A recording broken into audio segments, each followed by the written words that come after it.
Hello, good morning.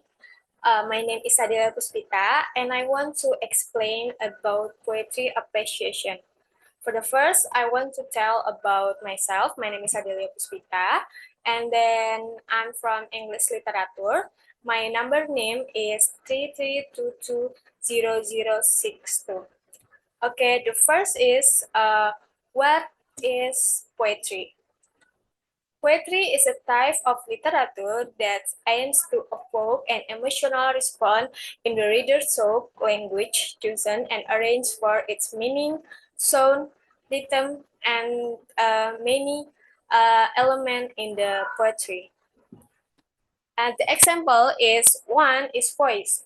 Voice include the speaker and tone, and we're gonna talk about speaker.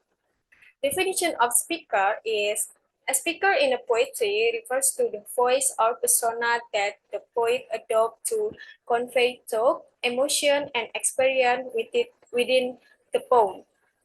In the context of love poetry, the speaker is the character or persona through which is the poet express feeling of love, longing, desire, heartbreak, or any other emotion related to love. And the example is in the poem Sonnet 18 by William Shakespeare. The speaker expressed his deep affection for a beloved person and comparing their beauty to a summer day and highlighting the internal quality of their beauty through the power of poetry. The speaker, passionate and romantic expression, reflect the theme of love and admiration for the beloved. And then the next we're gonna talk about tone. Definition of tone is the attitude or mood that the poem conveys to the reader.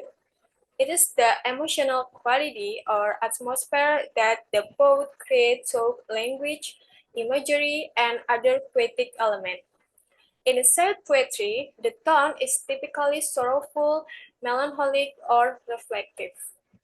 The poet might use words, images, and metaphors that evoke feeling of sadness, loss, or grief. The tone sets the overall emotional context of the poem and helps to convey the poet's message or theme. And the example is poetry in the When You Are Old by W.B. Yeats. In this poem, the tone is wistful and melancholic as the speaker reflects on the passage of time, lost love, and inevitability of aging. The language and imagery used by Yeats evoke a sense of a sadness and longing, creating a poignant and emotionally atmosphere. And this is the example of the poem, Then When You Are Old by W.B. Yeats. So we're gonna next about imagery. What is imagery? The definition of imagery is the use of vivid and descriptive language that appeal to the reader's sense, creating a mental picture or invoking sensation of touch, taste, smell, sight, or sound. It helps to bring the both words to live and allow reader to engage more deeply with the poem. And this is the example of imagery. And then is this example, the imagery of the sun, golden rise, the emerald meadow, places sailing in the breeze, and a louder bubbling like a crystal. And then okay, so I think it's enough for me to explain about poetry appreciation and then some sample of element of poetry. And I'm so sorry if I can mistake. So thank you, Miss. Wassalamualaikum warahmatullahi wabarakatuh.